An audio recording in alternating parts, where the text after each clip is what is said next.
Okay, let's go back to Caesar's question. Concerns about Fanatics taking over. And then this is going to be from a breaker's perspective. As you are a breaker, you also are into the liquidity of the market, as you explained to me pre-show. So I don't want to lose sight on that and kind of group you as just a breaker unless you want to be. But any concerns about Fanatics taking over and their distribution process? I just want to say something. People ask me real quick, Jeremy, what they look at me as. I think I'm a sports card breaker, collector. I'm one of you, but I'm also an influencer in the space, learning to share my experience and provide that value through, the things that I've learned through pros and cons. I just want people to realize that, though, that my experience is to provide that for you guys to see, to try to help you in any way. Now, what was the question again, one more time? Any concerns about Fanatics taking over, with their licenses and their distribution plans or process as you understand it to be? And hey, maybe you have some insights because you probably got to talk to them at the Mint Collective, but and maybe take us through not just your current thoughts, but as a breaker, it's the same thing for local card shops. It's the same thing for the employees of card companies who weren't sure when it was announced that they got the licenses for baseball, football, and basketball. Most of the licenses, if you're working at Topps or Panini, you might have had some concern. Those concerns have been alleviated if you are an employee of Topps. I don't know what's going on behind closed doors at Panini right now, but from your perspective as a breaker, how has your kind of emotional response evolved from knowing that Fanatics was coming in all the way through till today? Has that been a bit of a roller coaster? How's it evolved? First, absolutely a roller coaster. When I first heard this in the break space, instantly emotion comes into play, and I say to myself, "Oh, what am I going to do? Fanatics come into this space, they're going to look to, gobble up the space and take it over." But hearing him speak on your show, hearing the talk in the community, hearing Clubhouse, hearing him speak, hearing the outlook on what Fanatics really wants to do on the space, from what I'm seeing so far, is they don't want to just come into the space and roll everybody over like this bulldozer and get rid of everybody.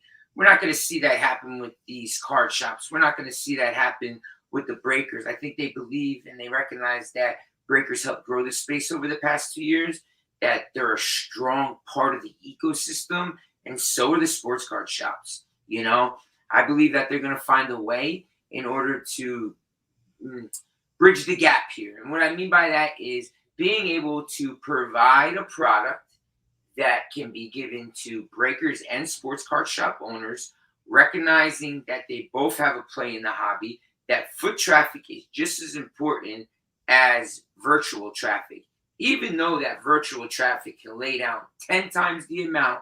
And we all know this by revenue dollars, that you have a breaker like me who could drive a few $1 million a year compared to what your local sports card shop can do. And that's simply and solely the fact because I'm a virtual sports card store, because I can drive virtual foot traffic in the amounts that a store just can never do. It's just not possible.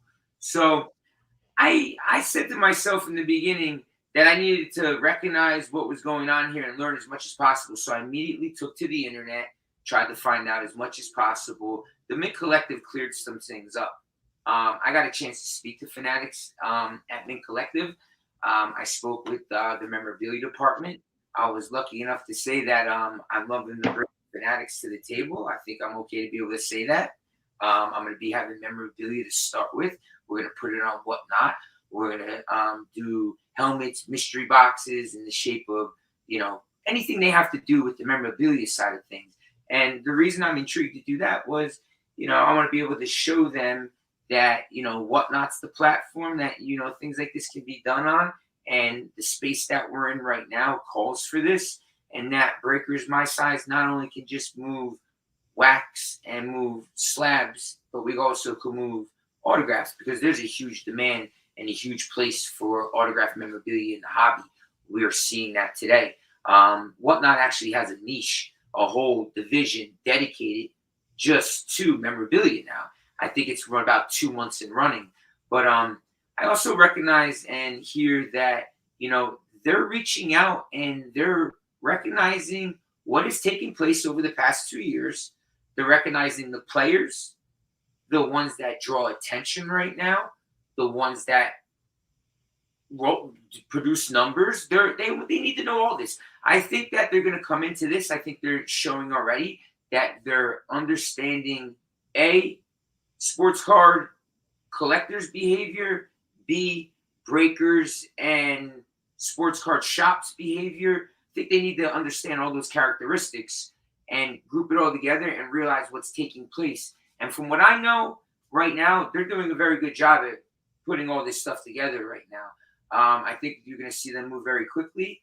I think that we're going to see them with some sort of break team. I think they recognize this. I think we've heard this chatter a little bit before.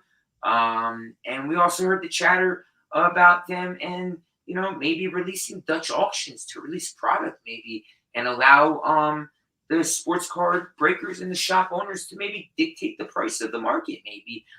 When I heard stuff like that, I was very intrigued. Why wouldn't we be?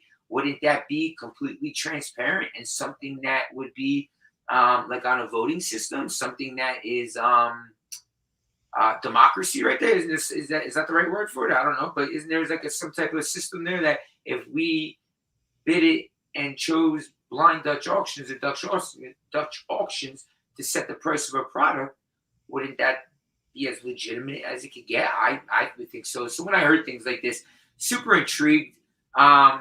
There's some more stuff, until I recognize and start to learn more about it and speak more to people and Fanatics and Tops and people along those lines.